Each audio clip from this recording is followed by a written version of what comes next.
Okay, welcome everyone. Welcome to episode 5. I like doing things in episodes. I like doing things in steps. I like it when we start an initiative and we can begin to trace and say, oh, we started and we've done this and we've done that and this is how it's going. So this is episode 5 of the Voices of Impact, the ScholarUP alumni series.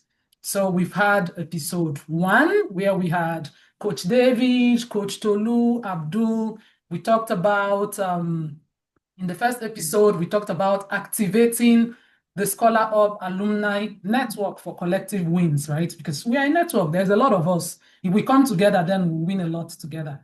Episode 2, we had amazing Kainde, Dr. Vicky, Blessing. They told us about mindset, action, strategic marketing. Episode 3, we had my Biranke, Professor Roxana, Dr. Anna. We talked about balance, learning, family, purposeful living. Episode 4, this was in December, right? We said we are ending the year being unstoppable. So we talked about personal branding, identity, and future-ready leadership. And for episode 5, which we're having today, I believe this is very well suited for the new year. We just stepped into 2026, right? All of us are still in that phase of new year, new me. New year, new me. May God give us the grace to remain in that phase. Yeah, right? So I thought this was a very good topic to begin the year because honest conversations have a way of forcing you to confront reality instead of just being in the cloud. Like really call reality for what it is. And mental wellness, physical well-being, and audacious confidence. These are all ingredients that help you as a person to move forward. Because how I wish that we'll go through life without challenges. How I wish that's a promise I can make to you and say, oh, if you are so disciplined and you work hard, then you won't have any challenges. That would be amazing. But that won't be true. That won't be true. No matter how hard you work or how good a person you are, if you don't learn how to regulate your mindset, if you don't learn how to take care of your body, if you don't learn how to speak up for yourself when you need to, you will struggle despite your hard work. Like you would so struggle. And people who are not even half as good as you would always seem to be ahead of you. So I'm so excited to learn from our amazing lineup of speakers. Thank you so much for coming in much early. And Verena, thank you for the willingness to make the switch last minute. All right. Just a little bit about myself in case somebody strolled in and you don't know me. Dr. Amaka Ifeduba, personal branding, professional development coach, US grad school coach, agric person, right? So I'm so many things. And I've managed to continue to build my personal brand wearing all this identity of myself because people will say, niche down, talk about only one thing. And I said, I'll go crazy if I do that. I personally would, right? It's not something that I'm able to do because I'm so many things. So it's all about being able to clearly articulate who I am. And so people will be confused. I said, not if I explain it clearly enough, right?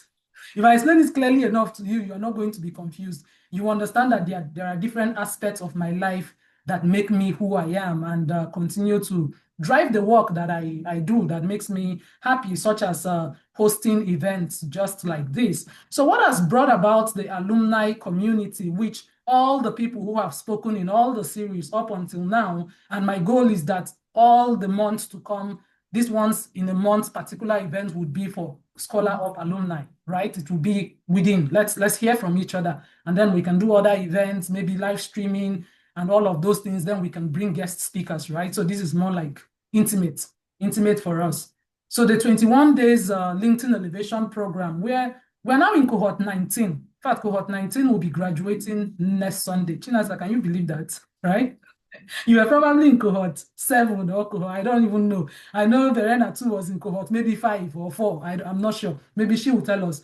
But God has helped us, and we've continued cohort to cohort, and we're wrapping up cohort 19, and we'll start cohort 20, January 31st. We always start at the beginning of the month or at the tail end of the month, and we've maintained that timing of just helping people to do some of what we are doing here today, right? Which is just building that confidence and the understanding that nobody is really coming, right? Nobody is going to come. So you better get out there and go after what you want. If you keep waiting to say somebody will discover me, unfortunately, they may never do that. So it's always so exciting. So before we continue, let me play a 1 minute alumni video, right? It's good for our guest speakers to have a feel of few of our alumni members. Can you believe it? Oh my God.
Sorry, ma, is it possible to increase the volume? It's kind of low.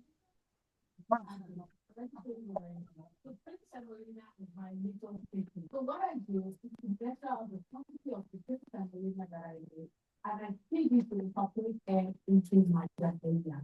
Next step, It's at the highest, actually.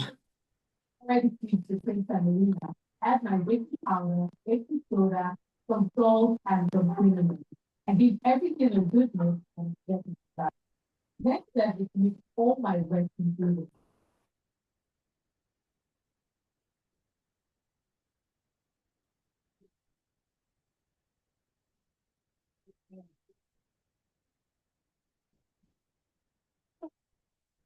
Okay, that's so beautiful. I was hearing it clearly, but it looks like the volume was low for some people, but hopefully you heard some of our amazing alumni. How do I move to the next slide? You know, me and technology. Okay, let's go.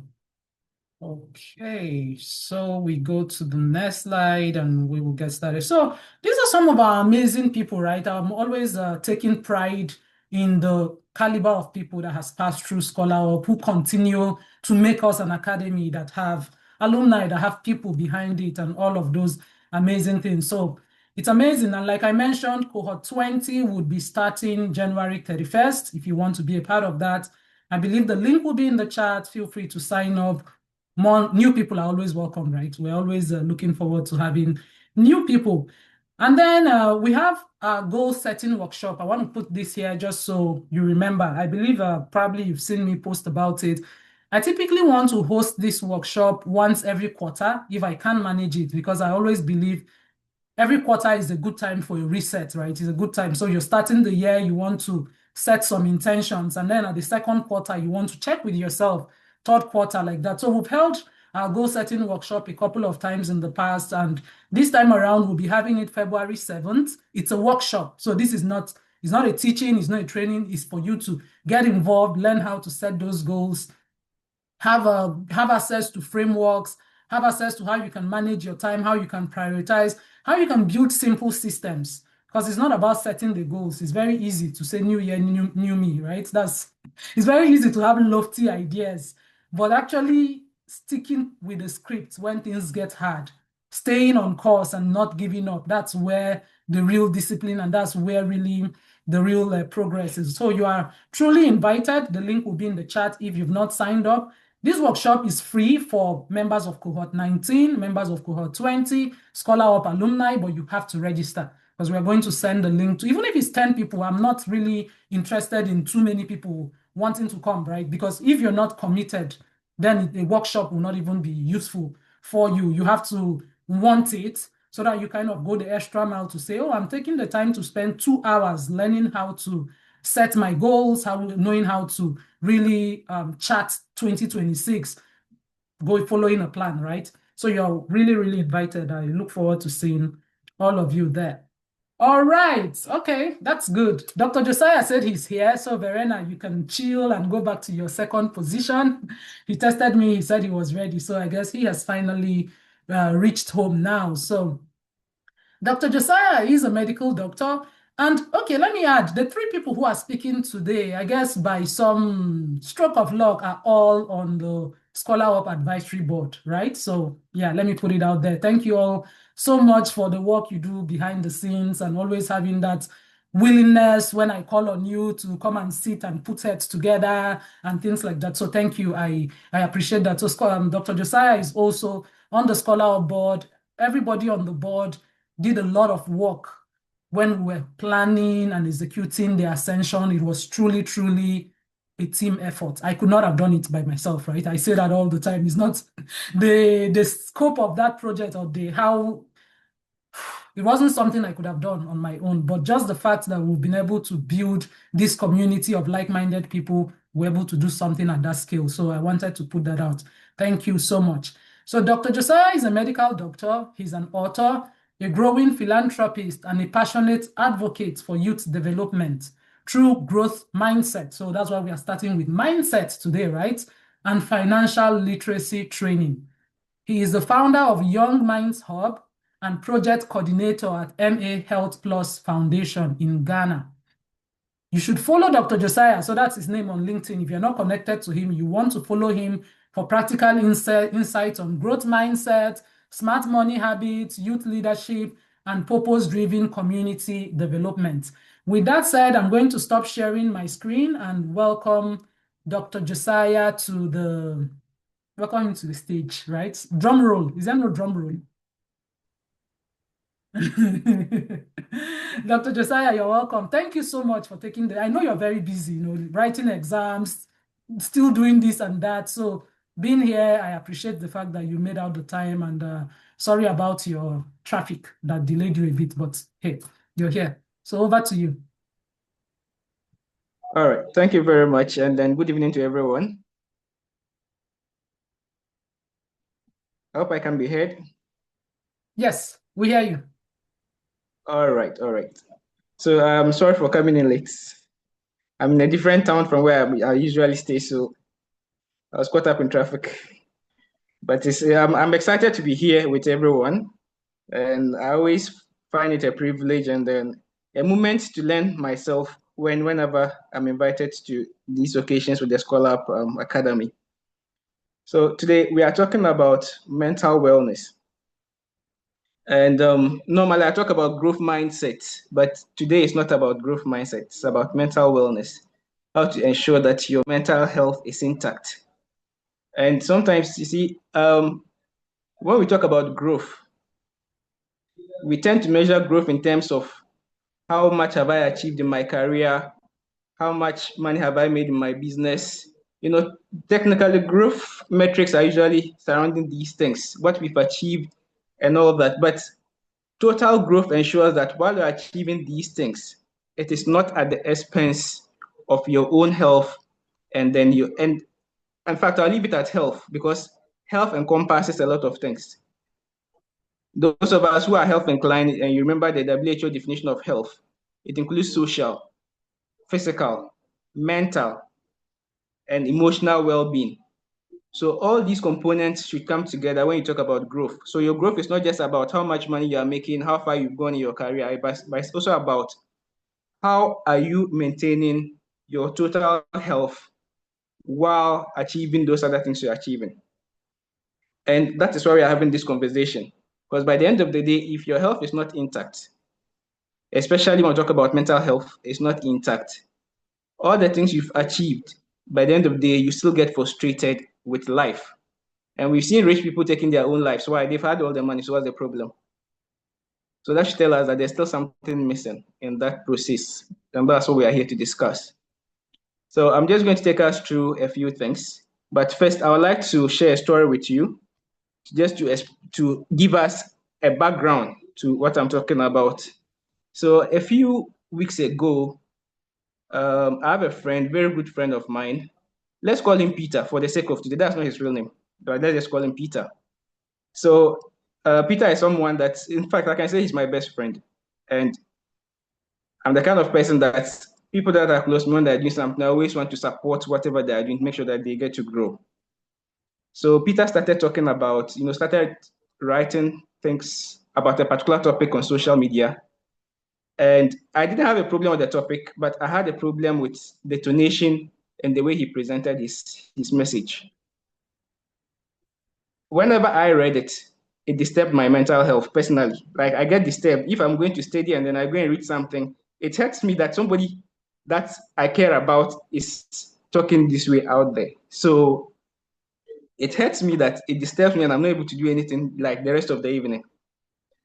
So I spoke to Peter about how I saw the post and all that. But of course, I also made it clear that I'm not imposing anything on him because I can't decide for him how he speaks. This is just my view of it. If he takes it fine, if he doesn't, that is it. After a while, I monitored and I observed that there was no change. So what did I do? I stopped reading Peter's post to protect my own mental well-being. It's not that I'm not supporting him, but I'm protecting my own well-being. So that brings us to the first point, setting healthy boundaries. The fact that somebody is your friend, your family member doesn't mean you should go mad just supporting them to grow.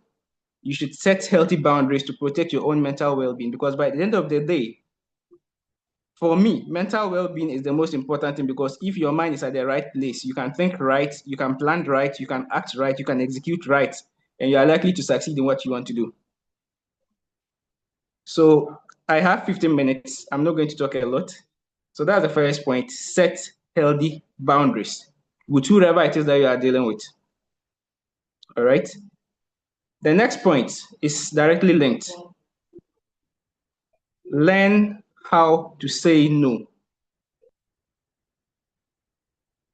Learn how to say no. And I always like to use myself as examples so that it's coming from my own experience. A few years back, I was the kind of person that, because I know we have Ghanaian community, Nigerian community, and we have people from other parts of the world. So I'll use the dollar so that we can all be on one ground. So a few years ago, assuming I had, let's say, $50 on me, and a close friend reaches out to me and says that I am stranded, I need $40. And I know that this $50 I'm holding, this is my last card. If I give this out, there's a chance that in the next 1 week, in fact, the next 2 weeks or 3 weeks, I don't even see money coming from anywhere else. So if this one finishes, me and my family, we are dead. But I was the kind of person that I will find it difficult to say no, because the person just says that I am in an urgent situation.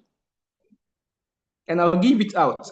And then a few days later, I'm hot because there's an issue in the house. I don't have money to solve it. And I'm thinking plenty the whole day. I can't even talk to my family. I can't have a good time with my family because I'm thinking about where to get money to solve that problem. Meanwhile, I actually had the money. But because I didn't know how to say no to someone, I gave it out. And now I've put myself in an urgent situation. So on this point, what you should take away from this is this. Do not allow other people's negligence to become your emergency. And I'll cite an example to make this clear. Sometimes people are genuinely in bad cases, not because of something they've done wrong, but just life. But sometimes people are in bad places because they failed to plan or because they failed to do something right. An example is, assuming you have a friend, I'm going back to Naira. Assuming you have a friend who knows that this house I'm living in, my house rent is like 100,000 Naira. And the person that is there the whole year, he works, he makes money. He's not planning and saving money towards paying that house rent. He's not even remembering that I have to pay house rent in 1 year time. Then he's there. The due date even comes to pass and the landlord comes to serve him notice. Then he calls you and he's asking for urgent 50K. And that urgent 50K, you too, in fact, the only thing you even have on you is like 40K that you are trying to manage for the rest of the month. You cannot let his negligence in planning and saving towards his house rent to become your emergency, that you give out everything you have or even a high percentage of what you have and create problems for yourself. So first point I mentioned was If someone can put that in the chat box. The first point I mentioned was what? Learn how to set healthy boundaries with anyone at all, including family members. The second point I want you to take from here is learn how to say no and don't allow other people's negligence to become your emergency. And my third point is this: accept your imperfections with a growth mindset. And I'll explain that. Accept your imperfections with a growth mindset. Sometime last year, I started a new job in a new unit. And in fact, I can say I had one of the most embarrassing moments in my life in that job, because it was a new unit and I was working under a new boss. I'm not used to the way he did things, because where I was coming from, nobody will be asking you a lot of theoretical questions and like you are in a quiz room. So I was not used to answering questions on the spot. It's not that I've not read those things before or I don't even know them, but I was not used to that kind of culture. And this boss liked doing that during ward rounds. So within the first few weeks I was there, we'll be going through ward rounds, then he starts asking questions. And the funny thing is, he asks questions about a particular topic, starting from my junior colleagues. They'll be answering the questions. When they get to me, it's like my mind goes blank. And it was so embarrassing that, you know, the first thing that came to my mind was, are you sure this unit I'm supposed to be here? Then I realized that, well, anything new, it's not completely new, but this is a new environment, new ways of doing things. So instead of saying that because I was not doing well at the start, then it means I'm not supposed to be here, I rather made up my mind that if I can commit myself to learn how things are done and improve on my knowledge, I can do better in the unit. And I'm still in that unit today, and that there are a lot of times that my boss can literally leave the place in my hands because now he trusts that I can handle everything in that unit. If I'd given up, I would have left with my bad name, and that's what people remember about me. So accepting your own limitations or your own imperfection with a growth mindset, and the growth mindset aspect is that you know that I don't have this yet, but if I can do A, B, C, D and commit to it, I can achieve it. When you have that mindset, what is going to happen is when you meet situations that seem disappointing, that would otherwise give you headache and make you feel bad about yourself, make you feel down, make you depressed, those situations don't affect you that much because you know that it is not going to be permanent. It is just because there is something here that you don't know. There's something here that you are not used to. And if you can improve on it, you get better. So instead of it letting you feel down, feel depressed, feel mentally disturbed, what actually does is that you see it as an opportunity to learn and grow.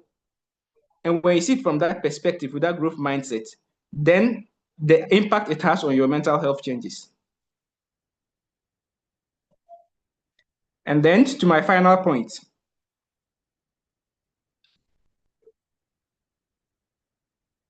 Excuse me. So to my final point is that we have to know when to get off the train. And I'll explain that as well. Know when to get off the train. I hope my video is still on. Okay. Know when to get off the train. You see, sometimes I know there are quotations like a no doesn't mean never. Just keep knocking on the door, it'll open. You know, some of those things are out there. Sometimes a no also means that change your direction. And when you're on the, for you to understand the statement, know when to get off the train, assuming that you are from, let's say, I'm in Ghana, so I've used America, I've used Nigeria, let me come back to Ghana. So I'm in Tamale, I'm in Sonyani, and then I'm moving to, let's say, Accra, which is the capital. And then I go to the train station, I mistakenly jump onto a train that is going to Kumasi instead of Accra. And midway through the journey, I realized that this is the wrong train. If So the best thing for me to do in this situation is what? To get off the train at the next bus, at the next stop, and find the right train that will get me to where I want to get to. The longer I stay on the train, the more difficult it will be for me to get myself back on the right track. So when you find yourself in a situation, you are doing something, it seems nothing is working, you just keep pushing, it seems nothing is working, and you see that you are getting frustrated, you are getting depressed, you are about, in fact, at a point you want to just give up on life, you feel like you can't achieve anything. At that point, you should know that this is where I get off the train. Take a step back, sit down, reflect on things, and see if I need to take a different direction to get me to where I want to get to. I hope this message has sunk down well with everyone. Know when to get off the train when things are not moving, when you find yourself moving in a direction that doesn't seem to be working for you. So I don't know if my 15 minutes is up, but on this note, I'll just reiterate a few things. First point we mentioned was, if someone can, I think people are putting them in the chat, so we can recap that. Yes. So the first point was to set healthy boundaries. The second point was learn how to say no. The third point was accept your imperfections with a growth mindset. And finally, know when to get off the train when you find yourself in the wrong direction. So thank you so much for your attention. And I hope somebody has been blessed today. I have been blessed. I have been blessed. Thank you so much, Dr. Josiah, and thank you for laying that out very clearly, right? Your teaching is such that we know what we are taking from it. There is no ambiguity, and the examples were so on point. They were clear, they were practical, they were something that all of us can relate with, right? And I like how you started to talk about mental wellness. If you are mentally, if something is not right mentally, it's hard for you to achieve whatever else you want to achieve, right? It's really a big if you've gone through any kind of mental struggle, depressions, this and that, you will know that it is the onus is on you as a person to be intentional about watching out for your mental health. And I was laughing so much about the example you gave on social media, and I was like, that's just me. Oh. No matter how close you are to me, if I read your post 2 times and it looks like that post will stress my mind, I will stop. I'll find a way to make sure I don't see it, right? That is just me protecting myself from unnecessary disturbances, because life is already hard enough, is what I feel. I feel like our life as it's set up is already hard enough. So we have to be intentional about protecting our mental health. So thank you so much, Dr. Josiah, for creating our time, for coming here to give us all these amazing, amazing nuggets, right? Set healthy boundaries, learn when to say no, accept your imperfections. That was a very important one. Don't just run away because things are hard. Accept it with a growth mindset, work on it. And finally, know when it's time to get off the train, right? Because sometimes maybe something is truly not for you. I know motivational speakers like to say, don't ever give up, but sometimes giving up is a way to go, right? Sometimes you need to give up and change direction so that you don't just stay doing something that was not meant for you. So thank you so, so much. I'm going to share the screen so that I can, again, introduce our amazing, amazing next speaker, right? Who will now tell us the second aspect of wellness. Today we have Verena. I like to call her Mama, right? We've been together. We've been through a lot. We've been through a lot together, and I'm always amazed how she manages to create time through her very busy. Maybe I'll leave that to her to tell you a little bit about her life. But for some people in ScholarUP, by God's grace, I've gotten to know them a little better, right? Beyond what all of us show on LinkedIn, because no matter how authentic we are, there's still the behind the scenes that we will never tell you. And that's true. That's the thing about personal branding. No matter how authentic you are, there are still some things that happen behind the scene that is just not time and you don't talk about it. So Verena, thank you for being here. I know how busy your life is. I know how crazy it is. So you being here, I see it as a personal respect to me as a person, and I appreciate it. Verena is a nurse, global public health graduate, and health evangelist. That's her official title, right? On LinkedIn, at least. The health evangelist. She's committed to improving individual and community well-being. She has over 20 years of experience across healthcare settings in the United States and in Germany, and she is currently serving as a urogynecology nurse. Driven by first-hand exposure to global health inequalities, she combines practice, research, and storytelling to advance equitable healthcare. So if you're not following Verena, you want to connect with her to hear insights on global health, nurse leadership, healthy living, and compassionate care. With that said, Mama, you are welcome to the stage. I'm handing it over to you. Thank you so much for being here. Thank you so much, Dr. Amaka, for having me. So disclaimer, if you hear any noise, know that my warriors are down there. I just try to confine them a little so I can be here. So thank you so much for having me. And I'm very happy that Dr. Josiah had his session before mine because it's a kind of interconnected topic. He spoke about mental health and I'll be talking about physical health or physical activity in a sense. And I want to stress the fact that these two are interconnected. We cannot separate them. So today I'll be talking about physical activity as a gateway to sustainable health. So I know that when we talk about physical activity, the first thing people will be thinking about is weight loss. We're thinking about fitness, maybe a muscular man somewhere. But today I'm going to be looking at it from the lens I'm of... sorry to distract you. Flat tummy. Physical activity. Thank you. Flat tummy. Six-pack. It will not matter in heaven. But let's say it here. So when we listen to that, when we hear that, we think about fitness, we think about weight loss. But today we're looking at it from a different lens, from the lens of a gateway into sustainable health. So you guys know I'm a new lecturer, so I'm going to be taking it step by step. I want everybody to understand where I'm trying to head at. I will define a few terminologies. So we have to first of all know that there are different ways of achieving health. There is like preventive health. I don't want to talk about medication, I'm just talking about preventive health. Physical activity is one, but there are different types. We have nutrition, we have sleep and rest, we have avoiding substance use, we have pollution, all of those ones. But today I'm picking physical activity because I believe that physical activity, when done correctly, covers all these other topics. So when you start working out right, you are tempted or you are triggered to start eating right. You are triggered to sleep well. You're triggered to start thinking in the right direction when it comes to health.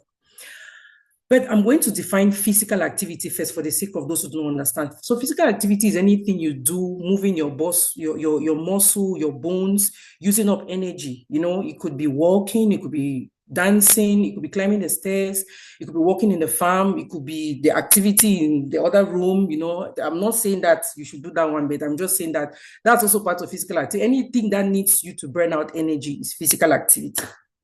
So what is sustainable health? Sustainable health, I will look at it like a long, healthy life, or a long life that you live it long enough to enjoy the things that you're doing. Live it long enough to make your content, those for content creators, live it long enough to enjoy the money you're making, live it long enough to enjoy the children you have. So sustainable health is something you do which will not stress you, which is affordable, which will not stress anybody out, you know, which does not involve quick fixes. All these Ozempic and all those things are not sustainable. There are other means, so those are means for other people, but it is not sustainable. So today, I want to be looking at sustainable health, the one that will stay.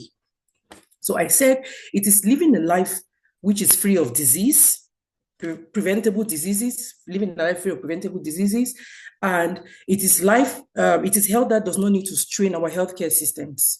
So we know that we live in countries where our healthcare system is already overstrained. Maybe some of us, when we have hospitals, we don't have, they want to come and be talking about physical activity. So physical activity is that thing that will not even stress the government.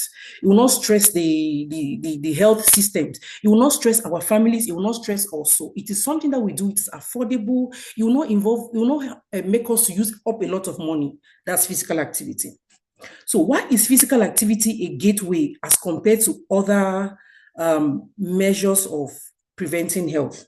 Physical activity is unique because it affects other systems. It affects the mental health, it affects our physical health, it affects social side. So for the physical side, it improves our our heart health. When you're working out, it improves heart health if it is done correctly. Because I've seen situations where somebody has not worked out for 8 years. They just hear that new year, new me. They get up, they go to the gym, they start carrying things. Next thing you hear, they're fallen and they slum, and that's it. Somebody has not danced for so many years. They go to an event. I watched the video. It was very traumatic for like 3 years. I couldn't watch any other thing on social media because of that. A lady went for an event. She had not danced for so many years. She was dancing and people were cheering her on, and she danced to her death. She just fell, and that was it. Yes, because she had maybe an enlarged heart or something happened and she fell. So physical health involved, or the improvement of heart health when you're doing physical activity, you should know your boundaries. You don't just have to get into it and start jumping. So when you're starting physical activity, you're starting slowly. So number one, physical activity helps to improve heart health when done correctly. So I'm underlining that, when done correctly. It improves metabolic health. That is a part that most of us fall under when we hear about reducing our BMI, our body mass index, our sizes. People go for physical activity for that. People go for physical activity to improve the symptoms that they face in the morning. Sometimes you feel tired in the morning, all those symptoms of a metabolic diseases like diabetes. You know, when you start carrying out physical activities, you start feeling better. I think a few months ago, I woke up one morning, I was so tired. I was like, maybe because I didn't sleep well, I have a little baby, but I kept feeling, this tiredness, thirst in the morning. I went and bought a blood sugar machine and I tested my blood sugar. It was 130. That's pre-diabetes. So I started taking my health seriously from then on. I started working out. I started eating right. I started doing all the necessary things I need to do for me. So those are some of the things that physical activity will help you reduce. It will help you reduce those metabolic symptoms like pre-diabetes symptoms, reduce your body mass index, because even whether we like it or not, weight, I don't want to talk about weight, but overweight is the cause of some of these metabolic diseases like cancers, like diabetes. Those are some of the things that cause this overweight. Some of the things is something that causes some of these metabolic diseases like cancers and diabetes. So that's another one. Mental health is another thing that physical activity helps us improve. When you're doing physical activity, you feel lighter. We're talking the other time I told you I was going through stress and all of that. I involved in physical activity, not for any other thing, but for myself. And truly, I feel so much better. So we have talked about the importance of physical activity is for our physical health, which is heart health. It is our muscles. It is our metabolism. It is also for our mental health. So I want to stress more on the mental health part. That's the next part I'll be talking about. So beyond physical health and metabolic health, we underestimate the fact that physical activity has a lot to do with mental health. When we move our body, we reduce mental stress, we reduce anxiety, we reduce depression. Science has proven that. And even one of my papers that I wrote, I'm a scientist, I am a researcher. One of my research papers that I wrote also came out with that line that physical activity improves our mental health. So physical activity could be walking in the forest, you could be walking around, just around your area. It does not necessarily have to go to the gym. You don't necessarily need to spend a lot of money. Just anything that needs to, relieve your muscles, just move around a little bit. So when you move your body, as I said, it reduces stress, reduces anxiety. Physical activity also helps your mental state, because it's not like it fixes your problem that you had. Let's say you had a mental stress, you had a breakup, you had stress from work. Doing physical activity does not solve those problems, but it helps you to be able to restore a sense of control for yourself. When you start doing physical activity, you have a restored sense of control. That's another thing. So in addition to mental health, I want to be shifting to the social part of the benefits of physical activity.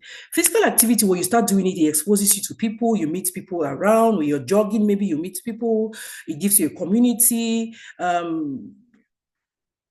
Like when I used to jog around in Cameroon, I live at the foot of the mountain in Cameroon. I'm a Cameroonian, born Cameroonian.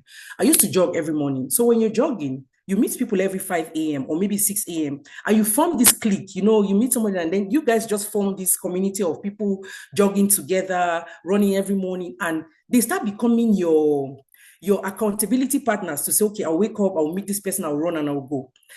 It could also be another way for people to meet their number two, their partners, because we watch even Nigerian movies. You find people jogging, a lady will just wear her, her nice thing. She'll be jogging around. The next minute, she'll just catch one bobo. They'll just lock eye.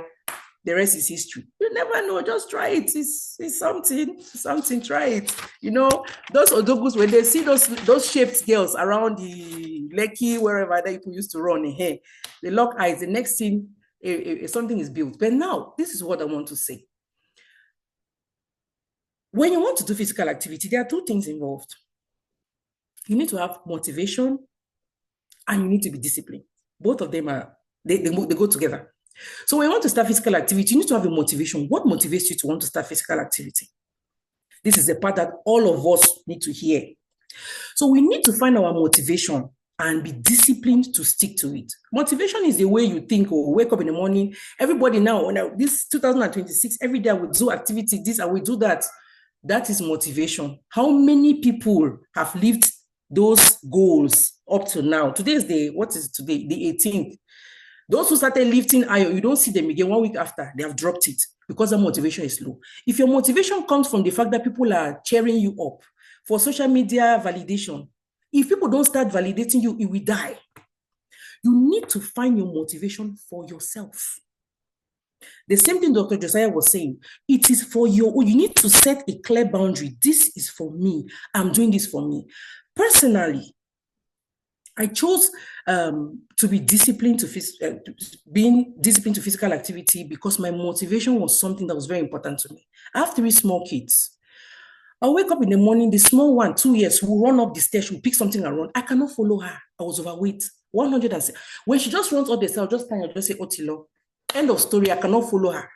So I need to be physically present for my children. If I cannot run and follow them, if I cannot run and play with them, if I cannot be active with them, these are children of under 6 years old. I need to play with them. So I said to myself, I have to be present for these children.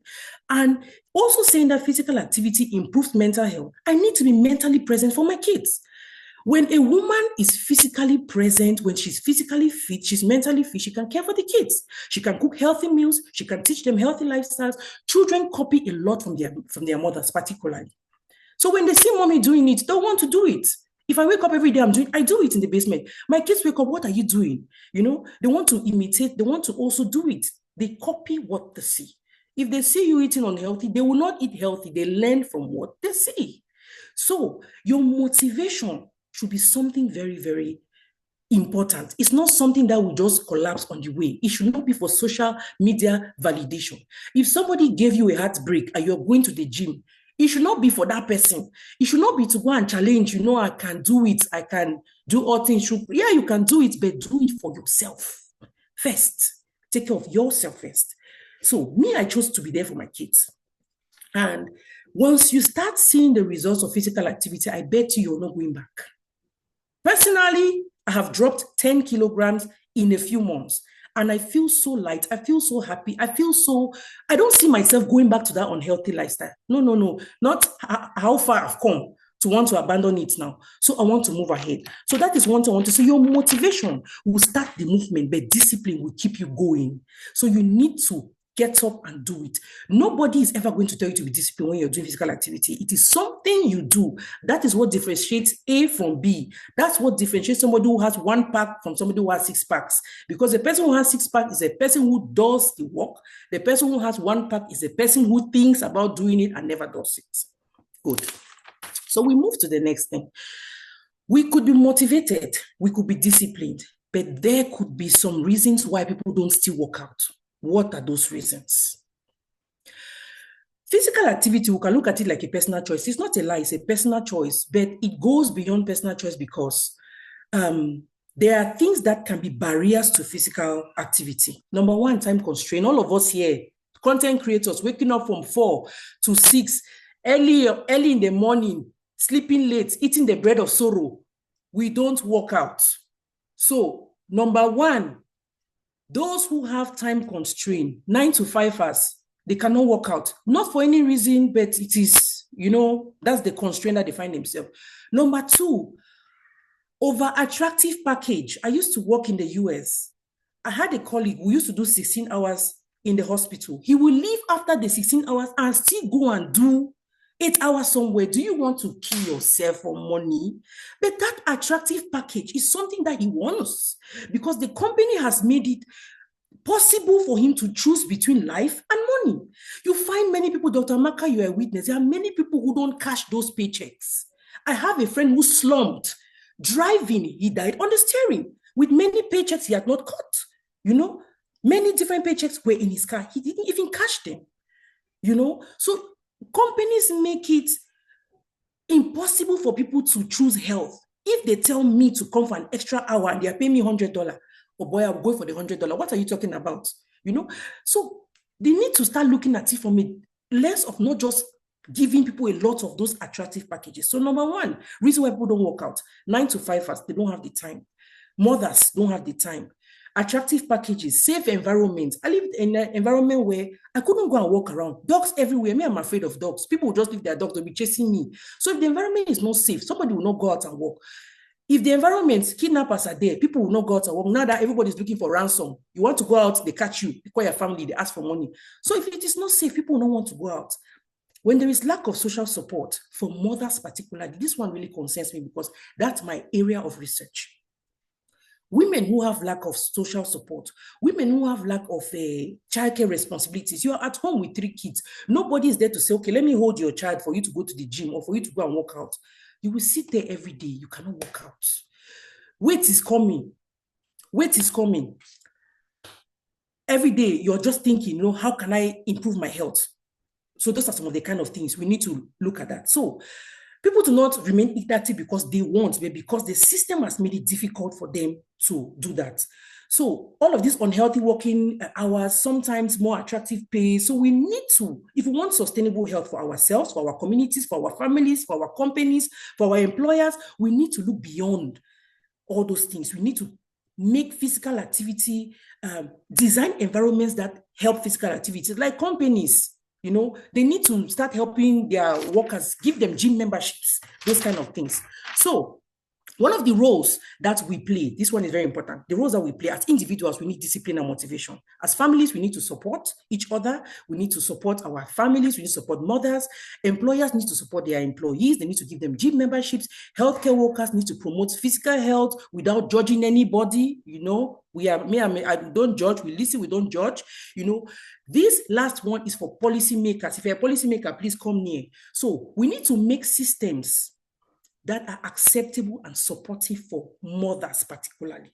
If we have gyms, as a mother, if you're a mother here, you know, if you have a gym where there is a safe place where you can keep your child and go and work out, you do it.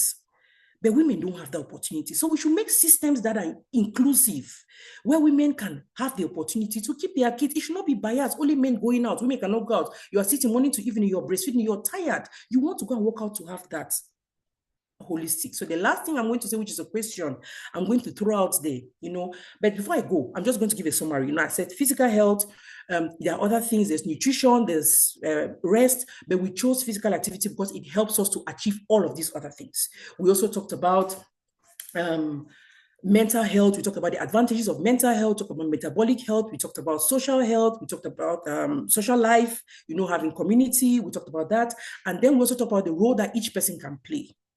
Now, it is very important for all of us who are working 9 to 5ers to take physical activity very seriously. So the last question I'm going to throw out there is that if we say that physical activity is a gateway to sustainable health, we should look around. What are some of the doors that we have left closed that we cannot walk into that we cannot walk into that sustainable health? What are the doors in our lives that we have left closed as an individual, as companies, as a community, you know, make it safe for everybody, make policies and stuff.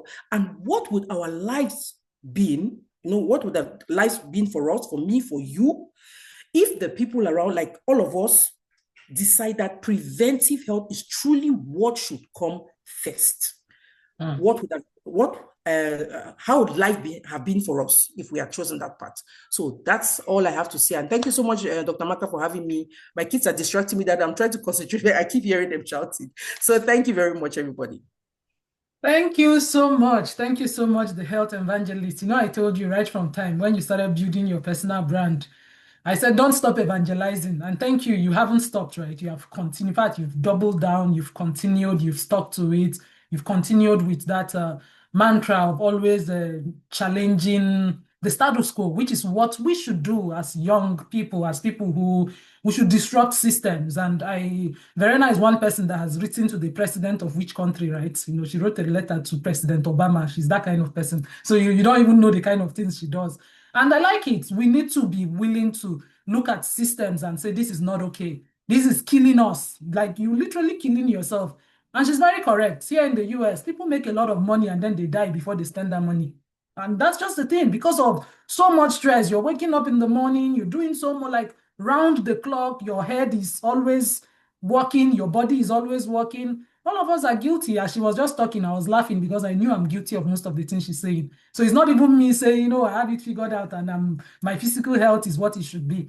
But we need to continue to have these conversations that force us to confront reality, right? We need to continue to have that conversation. And I'm going to go back to something Dr. Josiah said to link it to what Verena said, which is our negligence. The negligence we have on ourselves should not eventually become emergencies. Because most of the time, somebody is dying, you really killed yourself. Oh. Like, you truly killed yourself. And then people want to say, yeah, he was such a nice man, or he was such a good woman, and things like that. But if you trace back, you realize that some of the things that we refused to do, we just pretended they weren't there. We decided that this other thing is more important. And it just ends up becoming fatal. That's not our case, right? I put it in the chat when Verena said eating the bread of sorrow. I say, I will not eat the bread of sorrow this year. Amen. I said amen to that. And it's not just about saying it.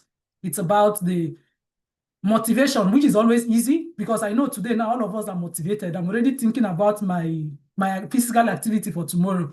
I'm motivated, right? The motivation is easy. There's always motivation to start.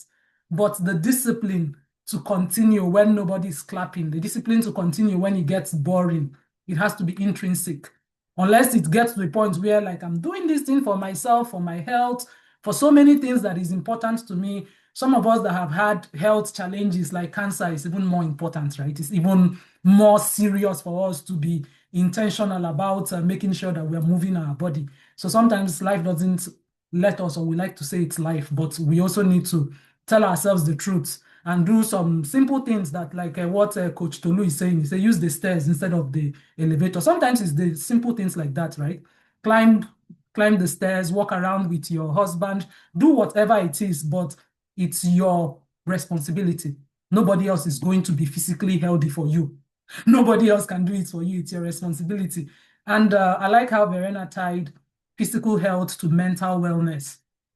Sometimes all these ADHD, depression, there's so many of them. Everybody in the US, all of us have small mental problems.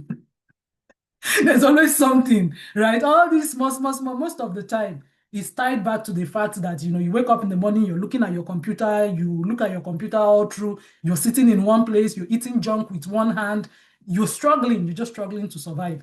Most times that is what traces back to all of these mental conditions that have become more rampant than what it used to be. So it's important that we truly take care of ourselves. Thank you so much, Verena. Verena is a lecturer, so she has come to really lecture us with that energy of, like, this is how you should take care of your life.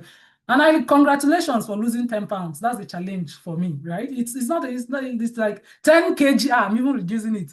10 kg, because 10 pounds is small. Don't mind me, I'm in the US. My head now is wired in pounds.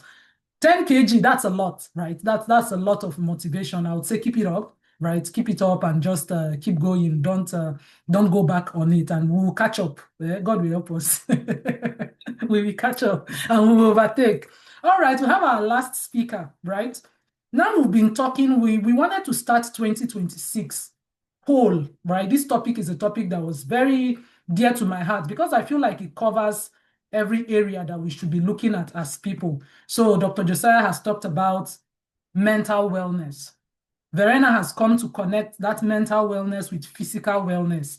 But one thing that I know from experience is that if you are physically well, you're mentally well, and you still lack confidence, I believe that something is still missing in that. Maybe you won't be happy, right? And at the end of the day, that's your unhappiness will still lead to mental unwellness, and you realize that this is all interconnected.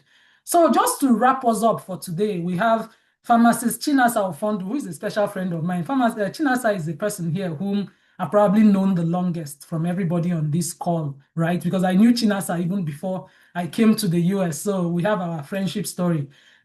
Chinasa is a pharmacist. She's a PhD candidate. She's a breast cancer researcher and an award-winning science communicator. If you've not heard Chinasa speak, if you've not heard her do presentations, if you've not heard her do all those things, you're missing a lot. You should go and make sure you follow her, right?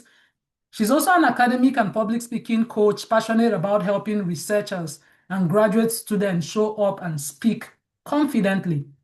As a graduate school mentor, she helps aspiring and current graduate students achieve academic and career excellence. Follow Chinasa for tips to ace your grad school journey and to become a confident speaker. With that said, thank you, Chinasa, for accepting our invitation. Thank you for being here today to wrap up our event, to tell us about audacious confidence to conquer 2026. Over to you, my lady. Thank you so much, Dr. Amaka. Thank you, everyone, for being here. Thank you, Dr. Amaka, for having me. It's actually been such a great pleasure listening to Dr. Josiah first and then Verena. And I was thinking about like how all of these things were connected. You know, when you took here mental wellness, then physical wellness, and then all of a sudden you bring in audacious confidence, then it's like, you know, tie it all together. But I just, a part of my story that I'm going to start with is, so I'm a graduate student here in the United States, and something happened in my first year. I had a health challenge, right? And thankfully that went well, like I got cured. But something that happened in the midst of, you know, recovery was that I just saw that I became disinterested in showing up on social media, replying to people's chats. Before when I started grad school on Facebook, I was posting things about, you know, if you want to transition, what I'm doing now, actually. But I started it the very first month I came here. There was so much passion to help people, you know, start this next phase of life. And then I fell sick. And then I got better after a few months.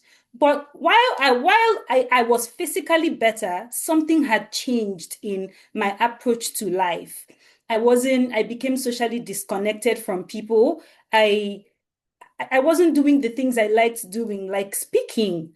And even in the lab, like in the academic settings, yes, I was still getting top grades, but I wasn't showing up as me. And so I realized something, that process of having not been physically well, that's the physical well-being part of things, had then affected my mental well-being because it made me shrink. Like I would literally be in rooms. I will be physically present, but I would not see anything, you know? And then obviously that then affected my confidence because I would have things to say, but I just was not saying them.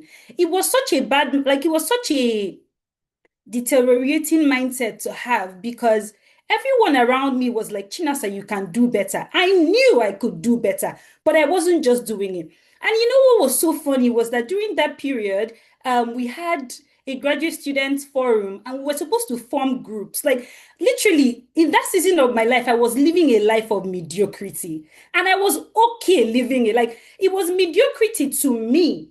But mind you, in the books, I was still doing great, like great grades, passing my candidacy. But I knew that I wasn't living up to my highest potential at that point. So we had this graduate school forum and we're supposed to choose a name for our team.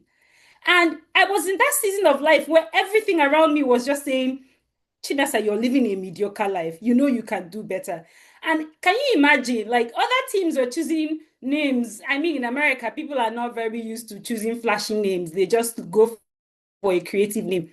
But my team that day chose Team Average. Like, of all the names we could choose for ourselves of what would represent us, it was Team Average. And I went with the group, but we came back home and I was like, man, your mindset is really following you.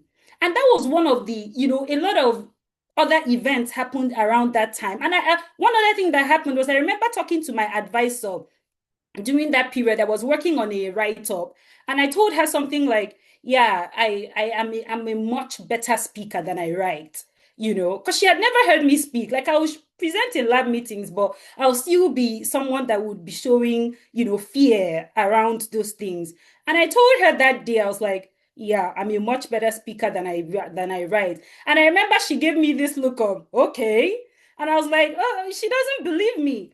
But all of those things, after some time, I realized something has to change.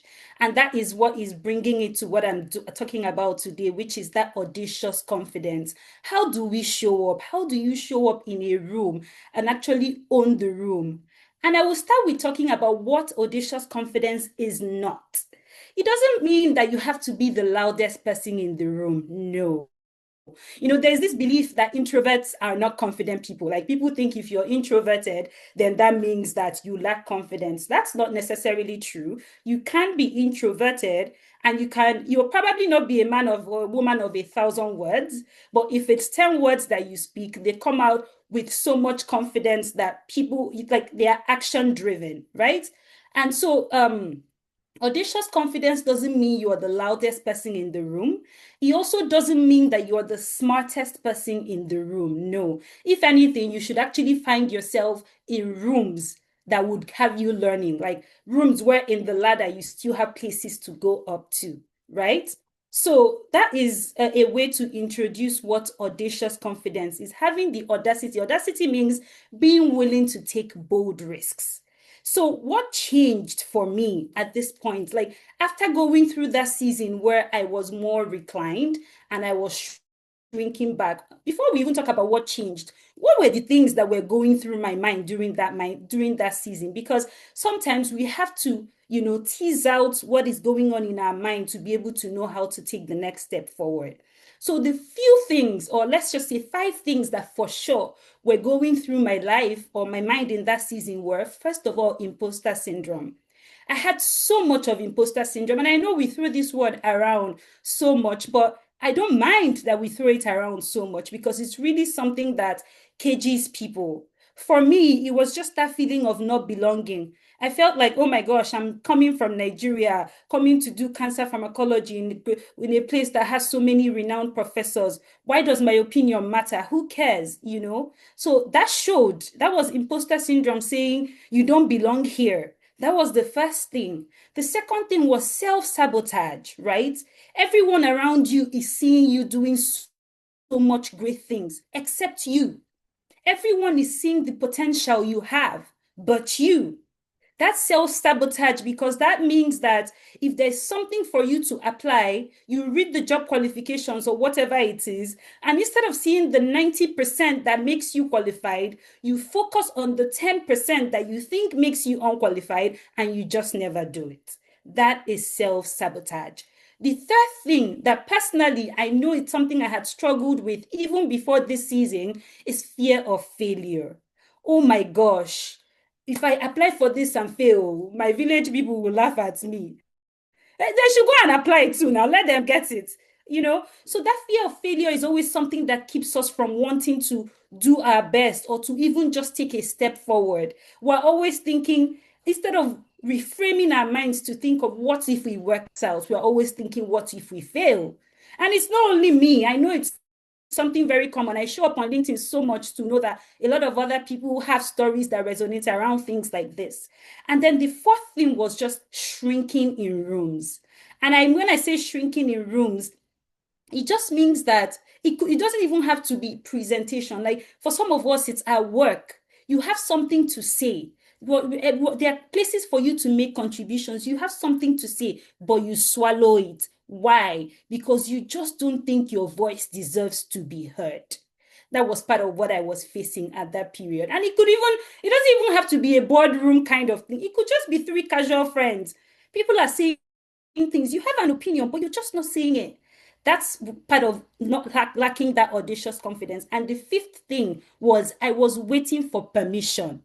It was as if I was waiting for maybe my advisor to say, Chinasa, it's time for you to start shining, or to have a dream where all of a sudden there is drum rolls. Okay, begin to shine now.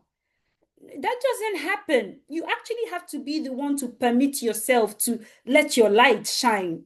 It was during that season of, all of these mediocrity things, like pointers.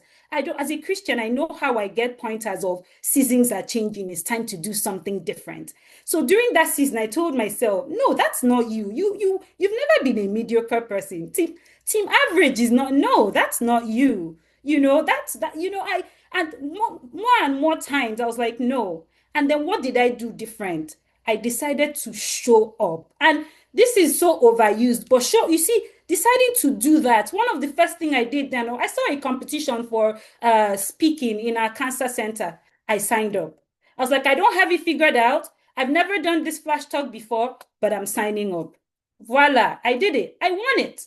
Another competition, I signed. And so by signing up and it became such that I did so many of those speaking competitions that once they come up, people are like, Chinasa, are you going to do it again? And I'm like, I'm taking a break right now, But that's just because I did the first one and then grew. So that brings me to what I'm going to say now, which is you have to build confidence. Like competence leads to confidence. You don't just fold your arms and then expect to become confident. No, you have to do it. Start with speaking up in that room. Start with telling that friend, no, I actually don't agree with what you're saying respectfully. This is what I think. You have to put yourself out in those places where you say those things that are uncomfortable, which is why I really liked Dr. Josiah's story about the hospital rotations where they made him speak on the spot. I laughed because that resonated so much with what I had written down. Because for him, that was a different scenario. He wasn't used to being put on the spot. But I love how he made a growth mindset story out of it, which is, you just got to learn. It starts with him deciding to speak. First of all, he had to start preparing because now you know that, you're going to be put on the spot. There's that season of discomfort. So you prepare. But one thing is that there's that bridge between where you are and where you can be. But it's when you keep doing those things that you look at yourself and then after some time you're like, wow, this is me, And one thing I love doing is to keep a record of my growth, right? If you're doing something, if you're starting something for the first time, take a screenshot, make a video. Say something to yourself so that you come back to that version of yourself and see how much you have grown. So that's one other thing to note. And then I will just get us into 3 pillars of commanding the room, owning the room. How? So we've already talked about some of the mindsets that might limit us. How then do we own this audacious confidence? How do we actually show up? The first thing is purpose over performance. We live in a generation now that everyone is so drawn to accolades, right? And accolades are good. And that person that if you attach an award to something, I like winning. I have to be frank. In short, I did a course yesterday, and just because they attached a badge to it, I got 20/20. That's how motivated I am when there's an award to something. But beyond that performance, never forget purpose. Why are you doing what you're doing? Because as much as I like accolades, after some time, I always sit back and say, where am I headed? Why am I doing these things that I'm doing? So if you show up in a room and you're scared of talking, you're afraid to express yourself, instead of saying, will they like me? Or what if I talk like this? My accent, my this, my that. Ask yourself, why am I here? What message do I want to pass across to these people? And that idea of the message always trumps performance because it always gets you rooted in that direction that you're headed. So the first pillar is performance, purpose over performance. The second thing is ownership over permission. Do not wait for anybody to give you permission. No, because the truth about it is that everyone is just swinging by. We're so self-centered that we think people are thinking about us. No, if you're even in the US, everyone is chasing bills. To be honest, everyone is chasing bills. People are busy. So if you're waiting for a season where people tell you, I hereby allow you to speak, or I hereby allow you to chase your passion, I'm sorry, but it's never going to happen. You have to take ownership of your dreams. Take ownership of whatever future you're thinking of. And this is not just about speaking. Yes, I'm a public speaker, but these things apply. Sometimes it's as simple as sending a cold email to someone that you admire, asking them for something. Sometimes it's as simple as sending a message to someone on LinkedIn. You know, you're taking ownership. You're not waiting for permission where all of a sudden LinkedIn announces, now it's time to go into people's inboxes and shoot your shot. That's not going to happen, right? And one story that I want to share about that is when I did one of the speaking competitions I did, which was the 3-minute thesis, I remember being so scared. Like, that was one of the life-jarring experiences for me because I was in a room where I felt different because everyone was the speak. I always talk about accent and how it plays a role because if you let it, it can limit your mindset. It can limit how you thrive, especially in a multicultural system, right? And so I remember hearing other speakers going through. I was the 11th speaker out of 12 people. And at some point, I felt like, oh my gosh, I wish somehow someone would tell me it's okay for me to speak how I know how to speak, almost like that permission mindset of, oh, let me not sound like other people, or let me try to sound like other people. But I'm happy that I caught back myself and I said, you know what? I'll do it how I know how to do it, which is that ownership. Like, you don't have to copy other people. You don't have to be like other people. There has been something God deposited inside of you, unique to you. And the right people will resonate with it. That's how you take ownership of your talents, ownership of your skills, and ownership of your dreams. And then the third and final pillar that I'm going to talk about is presence over perfection. Presence over perfection. And I would end this with a funny story. I went for a conference, and for some reason, we had a dinner, and it was like the conference lasted for a number of days.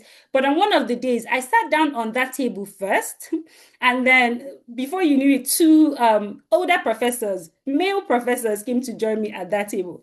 The first thing was that I was like, okay, I sat on this table first, so it can't be awkward for me, right? But funny thing, they started having a discussion, and one of the professors made an effort to include me in that discussion. And here, this is where I'm getting at how you embody that confidence, right? One of those professors made an effort to talk to me, eye contact. He was making eye contact with me. He was looking at me, which are ways you actually communicate, I'm interested in what you're saying. But I noticed that the other professor was not, which, if you know so much about communication, when someone is talking but staring down at their plate or other things like that, is actually misunderstood as disregard or rudeness, because I can't be talking to you and you'll be looking elsewhere. But I was I knew the dynamic that was playing a role, and I was like, I told myself mentally, I'm not going to take that, okay? And then after the other professor spoke, I looked at the other professor eyeball to eyeball, and then I asked him a question, related to the talk that he gave, and he had no option. He turned to me and then started responding. And before you knew it, the conversation is in doubt and it became less awkward. In short, after that, my friends were like, what were you doing sitting with those professors on that table? But for me, it was a personal win because I was in a situation where I could have just let myself shrink and be like, wow, these are people that have been in the profession for ages. What do I have to offer? So on that note, I say you have a lot to offer. Your voice means a lot. You just have to know that you were created, you were brought to this world to let your light shine. So instead of shrinking away in rooms, always ask yourself, what can I bring? What value, what offer can I bring? And start doing it one step at a time. Like, actually start talking, actually start sending those emails. And that is how you build audacious confidence. So let's go do it this week. Okay? Thank you. Okay, that's when you know you've invited somebody who is a public speaking person to come and talk. You can see it in the structure of the conversation, the boldness in the voice, the points being laid out. Thank you so much, Chinasa. Thank you. That was super, super amazing, right? And I really like the flow of the. So can you give me some love emojis? Me self, I'm trying, the way I used to connect things to know the areas that people can come and talk, and then the whole event's tied together. Please let me take some love for myself. But that was amazing, right? That's so amazing. And where our conversation started and where it's ending, we'll be leaving in a few minutes. It's so important to realize that if you continue to wait for permission, you will wait all your life. Oh.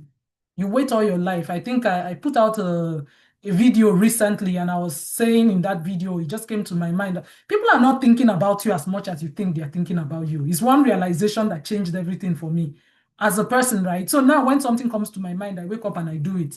If I fail, I fail. If I win, I win. I don't care too much that performance where I'm making sure things are perfect. And honestly, it took a while to get to that point. And I like how Chinasa shared her journey. This is not my talk. Otherwise, I would have shared also my journey to come to this point. So you don't just become that person. That's the point of what I'm trying to wrap up with. You don't just become that person without putting in the work. There's a lot of mental work it takes you to become someone who can be going through so much personal struggle and still stay functional. It takes a lot to get to that point where it's like, yeah, I'm just going to wake up and do the work. I just have to take it one day at a time. I'm going to show up. I will show out. If not me, who? If not now, when is it going to be? Those kind of mindsets, it takes work. But that's why we have events like this. That's why we have groups like this. That's why we have coaches. That's why we have mentors. It's important that you put yourself in rooms. As Chinasa said, sit with those professors because you have something to say. Those people that you are looking at, oh, wow, this person, oh, they're in the US, oh, they are doing PhD, oh, this, oh, that. You have something to offer. This event is free. This can easily be a masterclass to be paid for. But you realize that even though it's free, how many people are showing up to stay engaged, to learn? But you are here. It's an opportunity for you to stay connected, to figure out how do I take more? How do I grow myself? How do I become this person who is able to really take an idea from the point of ideation and move from that ideation to actually bringing that into life, to betting it, to say, I thought about this thing, and then I started iterating, and now I have done it. It's like there's that feeling. And one thing that Chinasa said that I want to highlight is just that competence-confidence loop. People want to feel confident before starting, but it never works. It never really works. All you need to get started with any dream God has placed in your heart is courage. And courage does not mean the absence of fear. It is the willingness to act in spite of the fear, right? So people are waiting to feel confident. Let me think about it. Let me get it all lined up. Let everything be all good. And then they stay in the ideation phase. And the evil thing, I think it's an evil thing, right? That our brain has a way of playing tricks on us. Let me tell you this, take it with you. I did a video recently that I passed this particular message. And the more you talk about your goals as a person, the more you talk about your goals, I have this grandiose idea, this thing that I want to achieve, this program I want to start, this solution that I want to bring into the world. The more you talk about it, the less likely for you to achieve it. Sounds counterintuitive, right? You think the more I talk about it, so I'm going to achieve it. That's not true. The more you talk about it, your brain has this dopamine boost. It gives you a feeling of accomplishment. It makes you feel like you've achieved it, right? Because you're talking about it every day. Oh, I'm going to do this. I will change the world. I will do. And if you don't stop and confront yourself and ask yourself, this amazing dream God placed in my heart, what have I done in 6 months? What have I done in 1 year? What have I done with it beyond talking about it? So talking about it is not doing the thing. Telling your friend is not doing the thing. Doing the thing is just doing the thing. And you won't have the confidence at first, but if you start, there's always that chance that you would succeed. You don't start at all and then failure is guaranteed, right? So thank you so much to Dr. Josiah, first of all, who really laid it out for us about mental wellness. Verena, who went in details in telling us the importance of physical wellness. Chinasa, who tied it all together to tell us how we can become so confident that we can take on it, because like the challenges would always be there, right? So what we are learning is how to navigate despite all of those challenges. So thank you so much. So this recording, as usual, is going to be up on YouTube maybe in less than 1 week or so. I'm so happy that we are able to have these resources for people who are late or people who want to just go back and listen to stories that keep you motivated. Motivation is still important. It's just that motivation is not enough to carry you through. But at least when you get that initial ginger, use it and do something, right? And then suddenly maybe you can find the inner motivation to keep going. So thank you so much, Chinasa. I truly appreciate that. So just a couple of announcements. We should be out of here in the next maybe less than 5 minutes or so. I think I have a few announcements before I give you back your Sunday, right? For those of you who still have time during the day. So like I mentioned, we have our LinkedIn Elevation program. I mentioned it at the beginning. That's the program that brought in everybody that you've heard, right? And as we continue this series, we'll still have more and more members within our community to just come in and tell us how did, you know, going through the program. Actually, this testimonial on the screen is from Dr. Josiah, right? So I think he was in cohort 3 or cohort 4, I can't remember, but he was like when we really started, and we've stayed. I know how to build relationship too, Sarah. Okay, no problem. Let me not brag. I think about some of these people. I'm like, it's been almost 1 year and 6 months since we actually connected, did a bit of LinkedIn elevation, and somehow we've continued on that relationship, and we are still able to come back to give back to each other. So I invite you to take advantage of this program. The link will be in the chat. If you want to sign up, cohort 20 would be starting January 31st, right? To start January 31st, feel free to sign up, feel free to come on board. There's a lot of information and testimonial about our community that is not hard for you to find the information, right? There are different formats, from videos to tests to just the people themselves who continue to come back. That should tell you something. If somebody went through a LinkedIn program and close to 2 years, they are still tied in, that in itself, it speaks a lot. All right, so feel free to join us. And then if you want to speak in our events, like I said, these events are for the alumni. Reach out. We actually do have a group in the alumni community, which are for speaker interest. So now that we've done this one, we'll start planning for next month's event. And then, of course, you will hear about it. You'll be invited to come and attend for free and learn from people. Now, we have a new program coming, right? This is my dream child. Oh, God. This is my baby that I've spent the whole of December working on and up till now, and it's so exciting. And it's so important, right? I feel like where the world is going, especially as young professionals, we cannot afford to be ignorant about AI. You just can't, except your father is the president of the country, or your parents are governors, or they're highly connected, and you're not trying to build a career or a business. If that's not you, hey, I can understand. But if you're still at that phase where you need to build your life, you need to build your career, you need to build your business, honestly, you cannot afford to be ignorant of how AI comes into your workflow, no matter the industry, whether healthcare, whether agriculture, whether compliance, whatever you're doing, you need to be able to understand, how does AI come in? How do I automate repetitive tasks? How do I make it? Otherwise, the people who know how to use it will definitely take your job from you. That one it's a certainty, it's a guarantee that somebody will. So it's important that we get ahead of the game. So we've been developing this program. It's going to be a 6-week AI accelerator and monetization bootcamp. Myself included, we have 2 other program faculty who are going to cover certain areas of the course. And this is just us building a community around AI, right? That we are learning practical projects.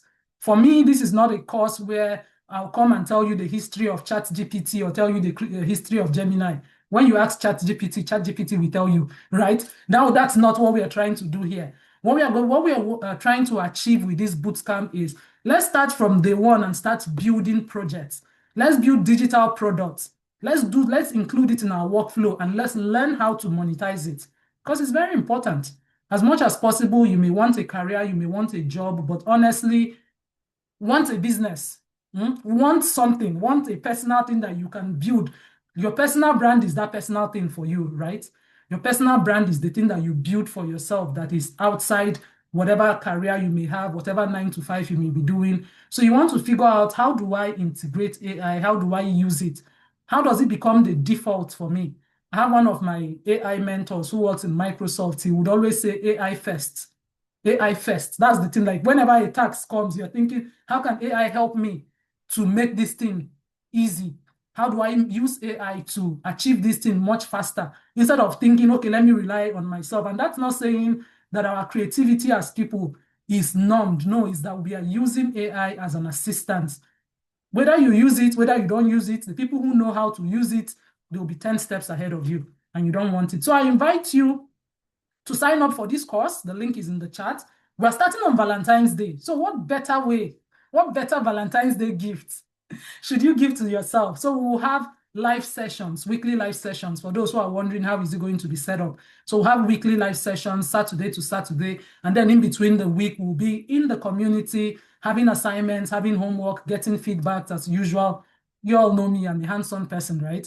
And honestly, whenever you see me starting something, the selfish reason is because I want to learn it very well. That's usually when I started LinkedIn Elevation Program, it was because I wanted to learn how to use LinkedIn myself, because my best way of learning anything is teaching people about it, because now it forces me to do more research. I have more motivation to learn about these things because I know people are depending on me. And we have experts, right? Mordecai, he's like crazy with AI. Chioma herself, lots of visuals. So at least that would relieve me from having to kind of do all the teachings myself. So we'll lay out the program module and you know what to expect. So week to week, weekly live sessions locked in, and then we'll have projects. And the last day of the course would be presenting projects. So I'm just giving you a highlight that as you come into this program, you're not just coming to fold your hands.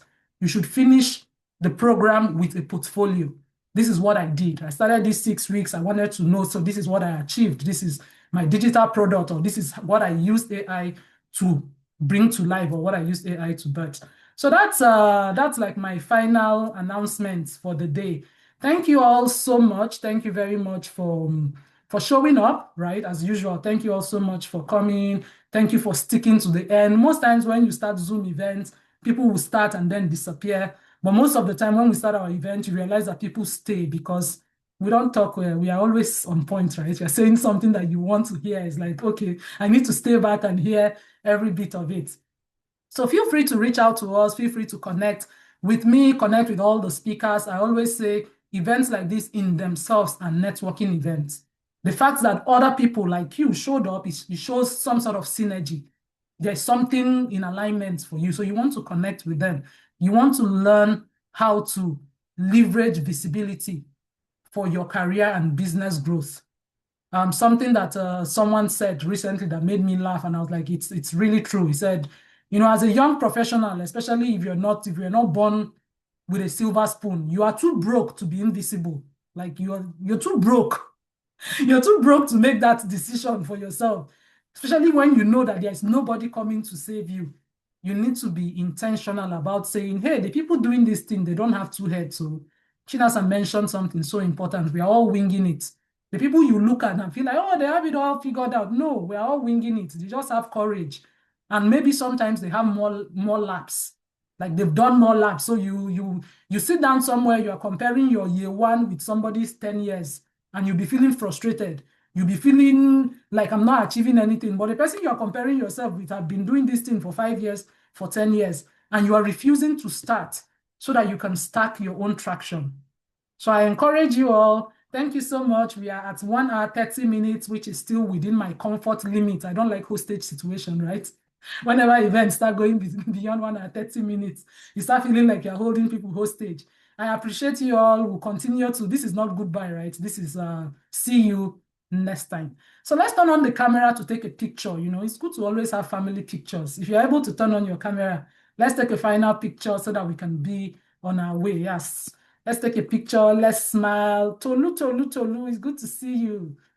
Let's more people now. The people in Nigeria now will tell you they don't have lights. I'll tell you they don't have lights. Coach Cassandra, it's good to see you. Okay, let's smile. We have 6 people. I'm going to snip it. Okay, more people are coming. We have David. Oh, David, wow, I didn't even know you were here. Welcome, welcome. It's good to have you. It's good to have, now you are the minority, right? It's good to have you in our midst. Thank you so much for showing up. All right, let's smile. I'm going to snip this later. Okay, everyone, we have our picture. Thank you for showing up. Like I said, this is until next time. Bye. God bless you. Look out for the link. I'm going to send the YouTube link to this video to everybody who attended, maybe in the next week or so. Bye. Enjoy the rest of the day.